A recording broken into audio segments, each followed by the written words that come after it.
صحرائی طوفان ڈھول والے کی کہانی۔ ایک قافلہ صحرا سے گزر رہا تھا۔ اس نے ایک بازار میں جانا تھا۔ وہاں پر جا کر انہوں نے اپنا منورنجن دکھانا تھا کہ جس سے لوگ ان کی طرف متوجہ ہو سکیں۔ وہ ایسی بڑی بڑی بازاروں میں جاتے اپنا فن دکھانے کو، یوں ان کی چاہت لوگوں کے دلوں میں پیدا ہوتی۔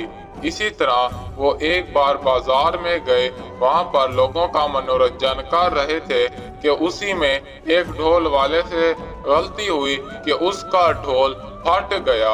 ڈھول پھٹنے کے بعد اتنی بری بری آوازیں نکلی کہ لوگوں کے کانوں میں درد پڑ گیا اور لوگ ان تمام کی بے عزتی کرتے ہوئے وہاں سے چلے گئے۔ قافلے کے لوگوں نے غصے میں آ کر اس ڈھول والے کو نکال دیا۔ پھر وہ ڈھول والا نہ گھر کا نہ گھاٹ کا، وہ صحرا سے آ رہا تھا کہ آتے آتے راستے میں بیٹھ گیا، یہ سوچ کر کہ اب کہاں جاؤں، میرا تو کہیں پر کوئی ٹھکانہ نہیں ہے۔ وہ وہیں پر ڈھول بجانے لگ گیا پاگلوں کی طرح کہ اتنا تو برا ڈھول میں نے نہیں بجایا تھا، اور اگر میرا ڈھول پھٹ گیا ہے تو اس میں میری تو کوئی غلطی نہیں ہے۔ وہ ڈھول بجاتے بجاتے اس میں اتنا مگن ہو گیا کہ صحرا میں اچانک سے طوفان آ گیا اور اسے اس بات کی بھنک بھی نہ لگی۔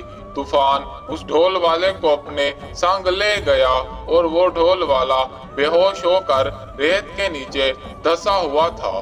اسی صحرا سے ایک لڑکی گزر رہی تھی اپنے اونٹ پر اپنے کھانے پینے کی تمام اشیاء کو لے کر کہ اس نے آگے آ کر دیکھا کہ ایک ڈھول پڑا ہوا ہے اور کوئی آدمی بے ہوش پڑا ہے۔ اس نے جیسے ہی اسے باہر نکالا، پانی پلایا، وہ ہوش میں آیا۔ ہوش میں آتے ہی اس نے پھر ڈھول بجانا شروع کر دیا۔ ڈھول کے بجنے کے بعد ہی وہاں پر ایک آدمی آ گیا۔ وہ آدمی آتے ہی پھر سے یہ بات کرنے لگا کہ شاید تمہیں پہلے کا نظارہ اچھا نہیں لگا، اس بار تو تم اپنی جان سے جاؤ گے۔ اچانک سے پھر سے وہاں پر ایک بھونڈار آ گیا جو تمام چیزوں کو اپنی طرف کھینچ رہا تھا۔ تبھی وہ ڈھول والا اس سے معافی مانگنے لگ گیا کہ میری بتاؤ غلطی کیا ہے۔ تب اس نے بولا کہ تمہارے ڈھول سے ہمیں پریشانی ہو رہی ہے جو تم یہاں پر بجا رہے ہو۔ پھر وہ ڈھول والا اس سے معافی مانگ کے وہاں سے جانے لگا۔ تب اس شخص نے کہا کہ جاؤ، تمہیں معاف کیا۔ وہ لڑکی اس ڈھول والے کے ساتھ چل پڑی، ڈر کے مارے کہ کہیں آگے کو میرے ساتھ ایسا نہ ہو جائے۔ پھر وہ دونوں ایک بازار میں پہنچے، وہیں پر ایک تالاب تھا۔ انہوں نے اس تالاب سے پانی پیا۔ تب لڑکی نے بولا کہ کیوں نہ تم میرے ساتھ لگ جاؤ، میں تمہیں اچھا کام دلوا کے دوں گی۔ وہ ڈھول والا اس بات سے راضی ہو گیا۔ بازار میں انہوں نے اس بات کا عہد لیا کہ چلو ہم تمہیں صحرا میں ایک طوفان دکھائیں گے اس ڈھول کے بجنے سے، مگر اپنے ساتھ ایک شخص کے جانے کے 20 دینار لیں گے۔ تو ایسے جب تمام لوگوں نے اس بات کو سنا کہ ڈھول والا ہمیں صحرا میں کوئی طوفان دکھانے والا ہے، اگر ایسا نہ ہوا تو ہم اسے جان سے مار دیں گے، تب اس بات کو سنتے گنتے تب یہ بات بہت پھیلی اور بہت بڑا قافلہ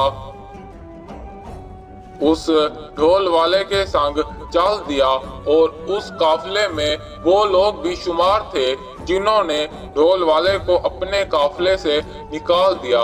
تب وہ صحرا میں پہنچے۔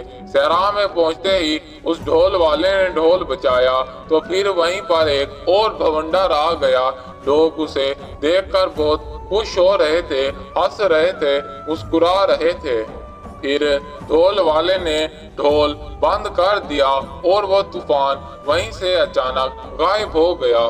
لوگ یہ سارا ماجرا دیکھ کر سلطنت کی طرف واپس آ گئے اور سوچ رہے تھے کہ دراصل اس ڈھول والے کے پاس ایسا کیا ہے کہ جس وجہ سے اس نے اس طوفان کو وہاں پر بلا لیا۔ پھر اس کے قافلے کے لوگوں نے اس ڈھول والے سے اس ڈھول کو چوری کر لیا اور اپنے قافلے کے ساتھ اس صحرا میں پہنچے اور ڈھول بجانے لگ گئے۔ انہوں نے لگاتار ڈھول بجانا شروع کر دیا۔ ڈھول لگاتار بجانے کی وجہ سے وہیں پر پھر سے ایک طوفان آیا جو طوفان تھمنے کا نام نہیں لے رہا تھا اور اس سارے قافلے کو غرق کر دیا۔ وہ قافلہ یہ حقیقت نہیں جانتا تھا کہ اس ڈھول والے نے جب اس شخص سے معافی مانگی تو اس نے اسے صحرا میں بچنے کے 3 موقع دیے تھے، جو موقع ان کے پاس نہیں تھے، جس وجہ سے یہ اپنی لالچ اور اس ڈھول والے سے حسد کے بلبوتے پہ اپنی جانوں سے ہاتھ دھو بیٹھے۔